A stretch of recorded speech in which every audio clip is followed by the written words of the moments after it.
Morning. Today I'm going to be talking about standout moments in gaming. Be they moments that make you feel sad, frightened, just shocking revelations, twists, things like this, or even just tiny little details that help make the game for you. Right, I will start with Fallout 3. Overall, in my humble opinion, one of the best written but fairly linear plot lines in the Fallout series. I think I played Brotherhood of Steel, the PlayStation 1, but other than that, Fallout 1 and 2, the classics, I never really played because I didn't have a PC at the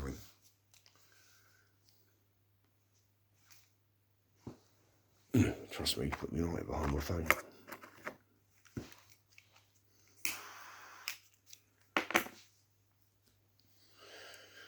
And for me, there was one little moment, that got to me and finally put me in the Fallout world. And that's when I was just traipsing through the wasteland, probably somewhere towards the centre of the map.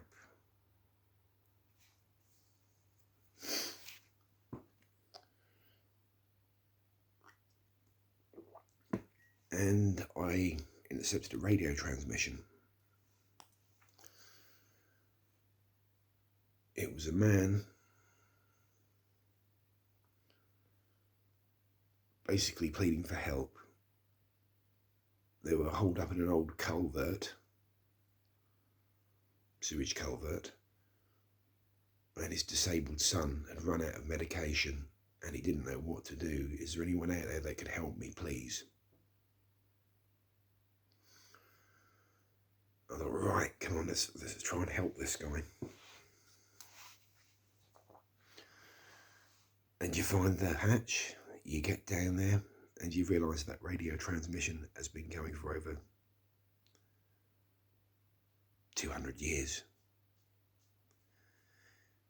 Him and his disabled son, skeleton sitting in a wheelchair, passed on centuries ago. It brought home the bleakness and the despair. But I think the Fallout games have always been very good at these little tableaus of things that happen when the bombs dropped that haven't been disturbed. There are little tableaus like this in Fallout 4. The serial killer, the Chinese family, just these little tragedies that happened.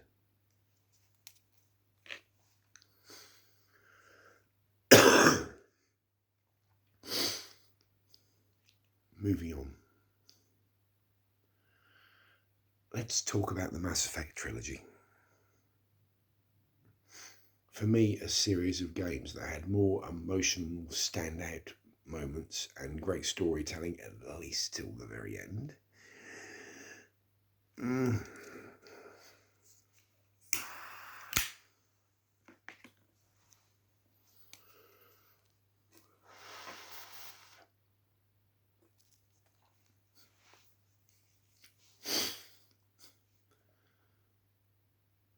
Let's,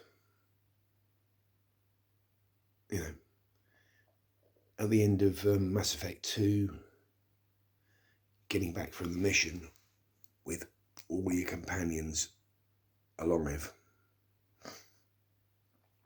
That's a moment. Coming back alive from a suicide mission. Rewinding the very beginning of the second one, when Shepard basically dies. Oh, Okay. It's good storytelling, in my opinion.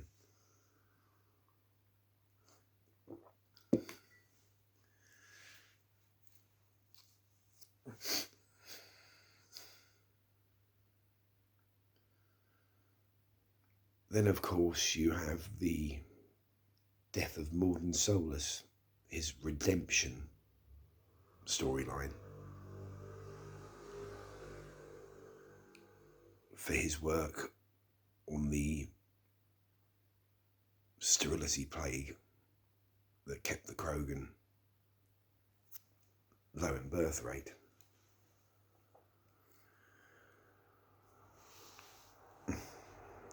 A true heroic moment to sacrifice himself for a people.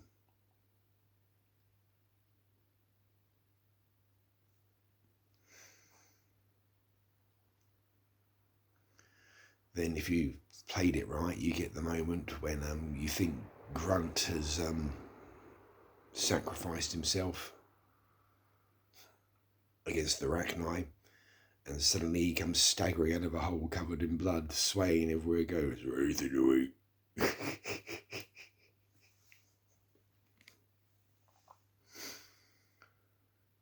And then you have the crowning moment of the pinnacle of glory, is when you've done everything right, maxed out the fleets, and the moment you drop that massive fleet back in the Sol system is absolutely glorious. The epic space battle that follows. And, you know, some of the last moments with some of the characters, especially Garrus, before you go into the final battle. And Garrus turns around and gives you an old Earth toast. May you be in heaven 10 minutes before the devil knows you're dead. Cheers, Garrus.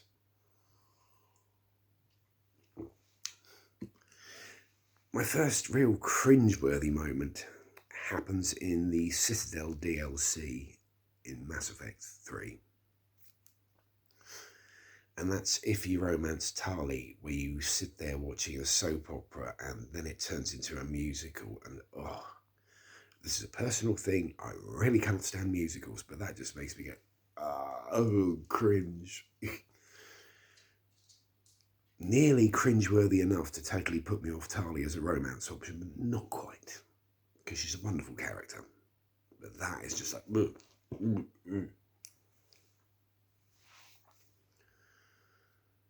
And those games, overall, I think I replay them, even the first one, about once a year, because I just think there's, up until the slightly fudged ending,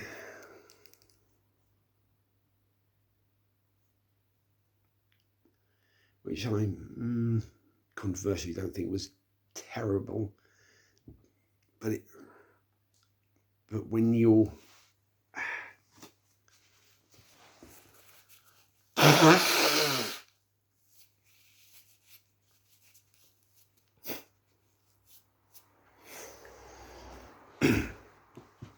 when you're concluding such an epic series, it's going to feel flat with all that's happened. It really is. It's my opinion.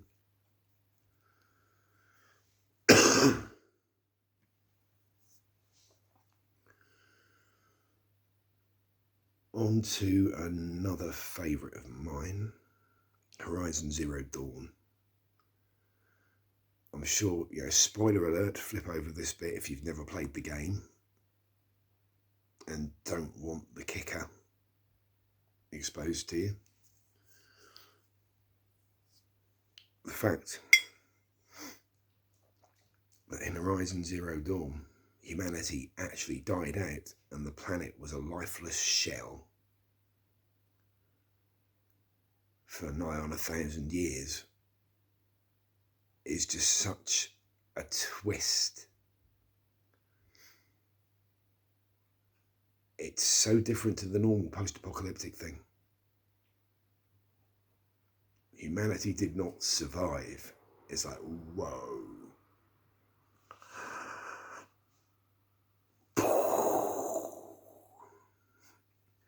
And the game itself, I thought, was incredibly well written. Good characters, good gameplay, and just a fascinating concept. Elite Dangerous. Now, I played the original Elite on Spectrum. That's showing my age. Wireframe graphics. So when a console version of a massively multiplayer online version of Elite came out, I was thrilled. And it was everything I expected. And it's one of the few games where it was moments with other people that either made me feel good or horrified me.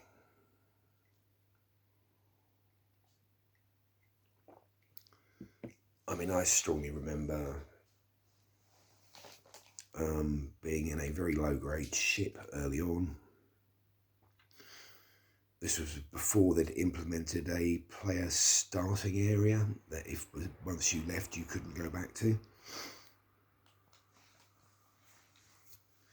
And I presume they implemented that for the reason that I was just disgusted with at least two people's behaviour. I was just minding my own business. This massive game complete kind of top of the range ship just dropped me out of frame shift warp basically and absolutely massacred me within 5 seconds. And I messaged the guy, why did you do that? And he was like, because I can. Murder hobo.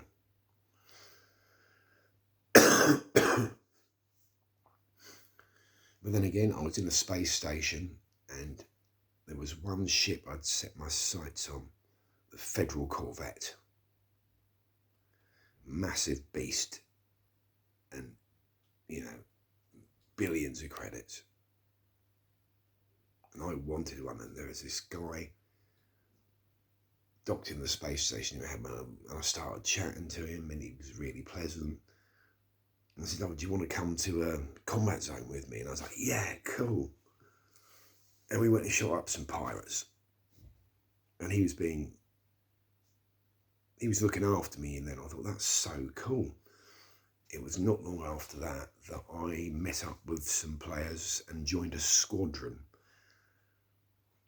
There was one guy who was a retired civil servant from Cambridge, I believe. There was an ex-American military veteran. There was a Dutch guy. And we just used to meet up in systems, hang about, you know, big ships, kill a few pirates. You know, and just shoot the shit. It was really funny. There were several of us that had Federal Corvettes.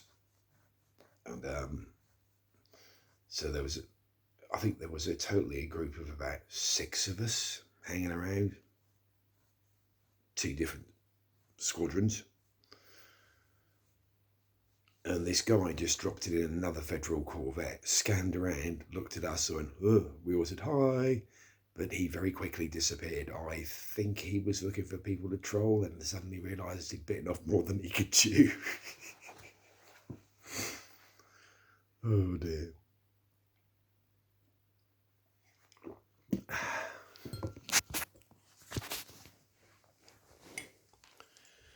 And also the moment I took the long journey that lasted months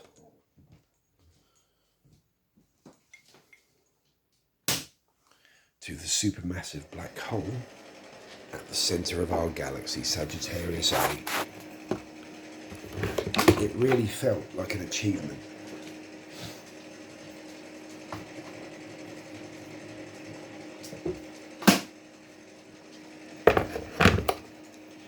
it felt. Journey's in the moment. And then we're seeing this massive black hole at the centre of the galaxy. Wow. Oh, that was a grind. Very grindy game.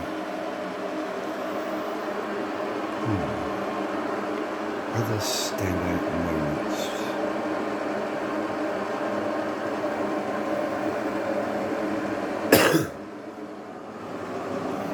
A moment that actually terrifies me. And this is the kind of reason I never played games like, say, Alien Isolation. That moment would be in Resident Evil Village, when you end up in that basement in the dark with the screaming monster, man-eating baby thing, and you've got no weapons. Oh, no, do not like. I don't mind horror as long as I'm allowed to shoot back. But that, oh, I hate it. It's the noise of the thing. It's pitched at that uncomfortable, nails down a chalkboard kind of level, isn't it?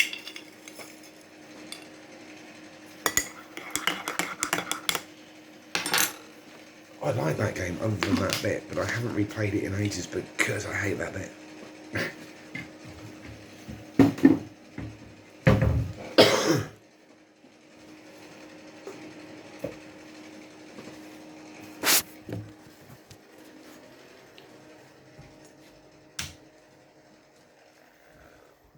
Right, back here we are.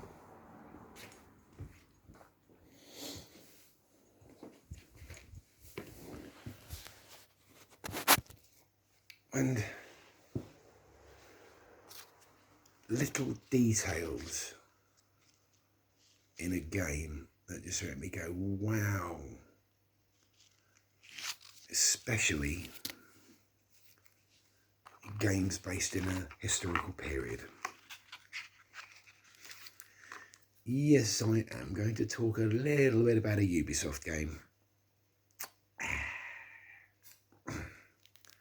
An earlier one.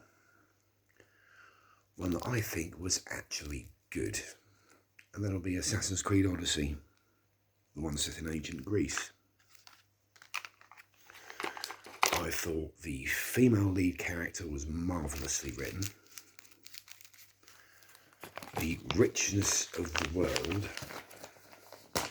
nearly made up for the horrendously grindy amount of fetch and carry you do. The combat was good.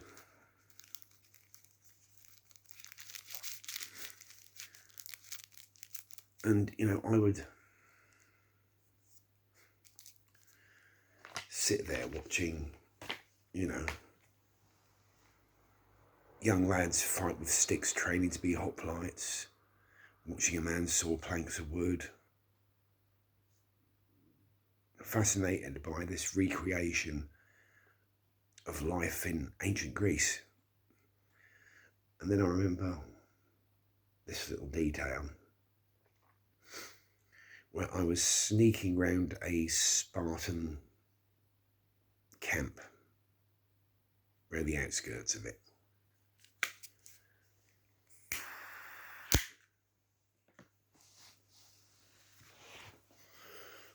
And one of them was saying how this Macedonian trader tried to sell him these really long spears. Why would I want a really long spear? Foreshadowing what Philip of Macedon would do, which was basically arm his men with 10, 12, 13 feet pikes near enough in a phalanx. I thought this was a wonderful allusion to actual history. Just a standout little moment.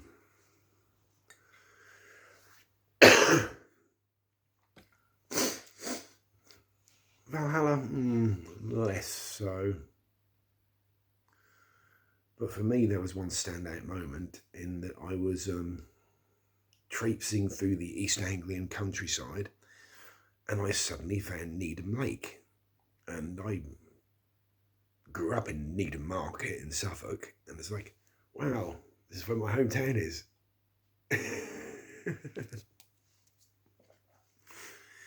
Does anybody know if there's a Gipperswick on the map? Because I haven't found it yet.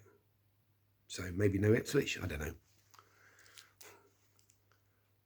And Thetford, Bury St Edmunds. So yeah, those moments and some of the storylines in Valhalla are okay.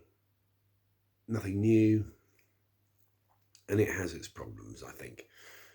It's very much the TV Viking theme rather than the historical. So yeah.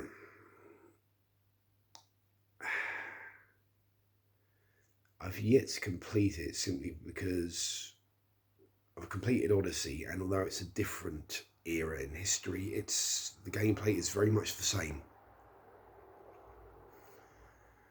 And they've done it the other way around, in my opinion. In Odyssey, the female character was well written and acted, the male not as much. Whereas in Valhalla, it's the male that they've written better, in my opinion.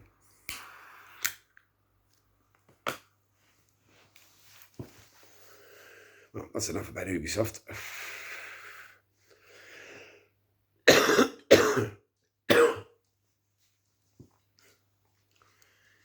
In conclusion,